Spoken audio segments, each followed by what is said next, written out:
Okay, now we're going to do proper Gtube cleaning. Again, we have our sterile gauze, sterile water. You can use distilled water as well, and I do a lot. And your HIBA which is very important. Thanks to the doctors at Capital Medical, I learned about this. And your mupirocin ointment. Mupirocin ointment is an antibiotic ointment. It is very, very good. It creates a protective barrier, plus it keeps infections away. And as we know, infections are bad. So first thing I will do, and always wear gloves, take the old gauze away. I always look and see if there's anything icky on there, or any kind of stubby bile or anything. So that way I know if there's anything going on. Give a look. See if there's any infection or redness, any bruising. It'll develop like a scabby stuff every day. I'll do a lot of times. I do this in the morning, at night, and then if it itches or hurts, then I'll do it again during the day. There's no set amount, but you want to do it at least once a day. I would do it more. Then I take my first wet gauze. I get in here. Make sure to hold on that so you don't pull on the Gtube. I found that it does not go in very far. I watched them replace it. And yeah, it's just a hole right into their tummy. Now I take my HIBA once it's wet. You got to make sure it's all wet. Put a pretty fair amount on it. Now I'll scrub it underneath, making sure to get the rubber here. I get up close so that way I get everything. Make sure this sucker is clean as it gets, and I clean around it. So if there's any icky, we get it all.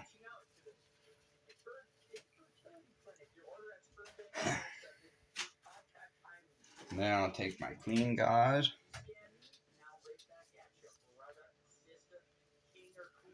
I start cleaning that.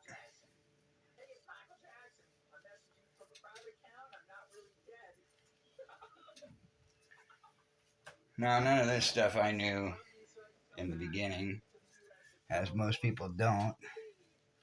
And this would take me probably half hour to do every time in the beginning.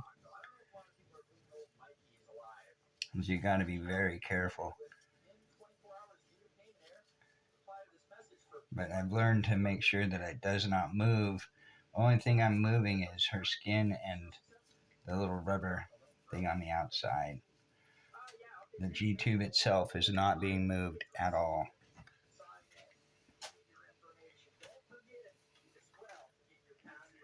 If you have one, or taking care of somebody who has one, this is not really the funnest thing to have. There's a lot of discomforts and itching. You got to make sure there is no soap, no icky scabs.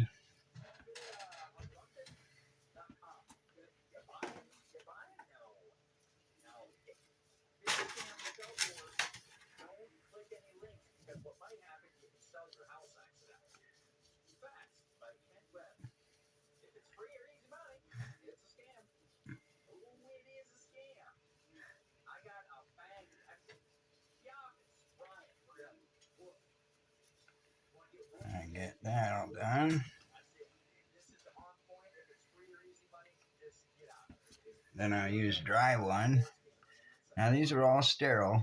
If I don't use a sterile gauze and you have extra like 4-inch, these are for the trach. You get a lot of them. I get one extra per pack. So I'll save them up. And then I use them at the end of the day or beginning of the morning. I keep them in a container, one of these sterile containers that I keep the paper. I only fold the paper half off and I use that, and then I put the paper back on. And then I put something on it that holds it tight. I don't tape it because I worry tape has some icky on it. And then we get our wonderful Muporison ointment. And what I like to do is, because you want to keep it clean and sterile as well, is I'll put it, how much I'm going to use, on the edge of this sterile box. It is sterile, and I haven't put anything on it.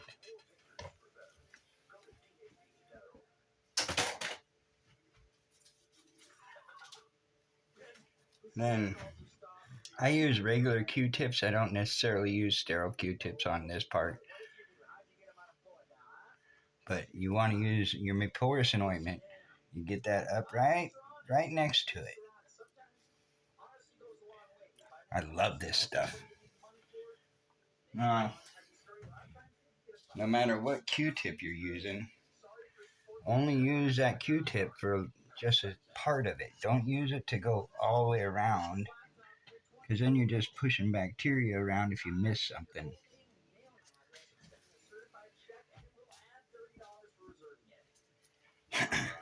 And then, so you notice I put big globs. I really love this stuff. It's really kept us out of some trouble. Then I make sure to have plenty all the way around the outside. Not just for by the hole itself. So that way when I put the gauze in, it doesn't stick. And it doesn't itch her at all that way. And if you do get itching throughout the day, just do this again, clean it all up, and that itching tends to go away, don't it? For us anyway.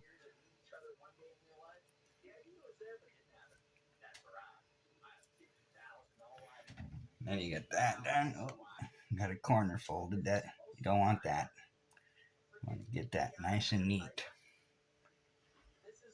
And then your pack will come with the cleaners for the Gtube. I got my water here.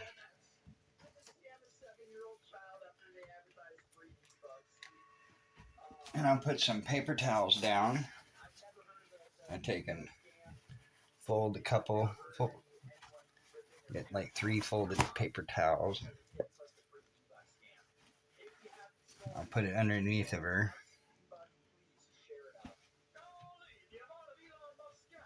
And use my syringe also. 60 ml syringe. I found these are the best. Everything medical seems to be made in China.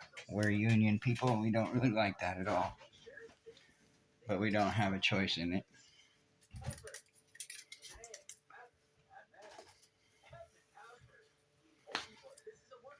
You get your scrubber in there. You want to make sure you do this at least once a day. Get all the icky food that's been going through there, the protein that goes in and out. That protein, she had, when I was first learning, she got food poisoning. And what I'll do is I'll rinse this out one time in the sterile or distilled water. And I'll run it back through there. Spin it around. Get that really good, clean.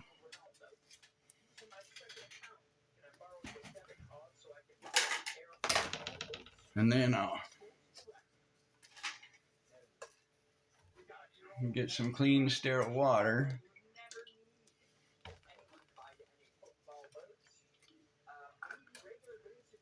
You see, it's very clean, no particulates, and it's sterile.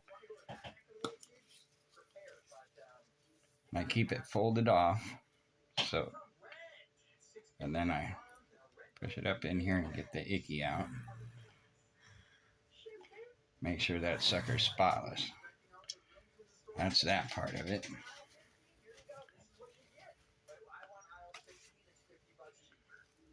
And then you get your little pipe cleaners that come with it.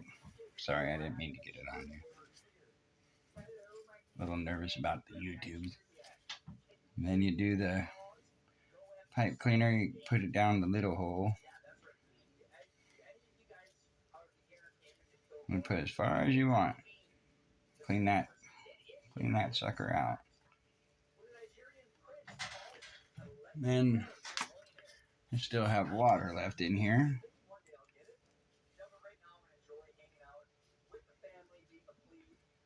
Bada bing, push it down up against that thing. It doesn't fit down the hole, so it's just a little drains out. Make sure you kink it or that water's coming back out. Double check and make sure that sucker's spotless.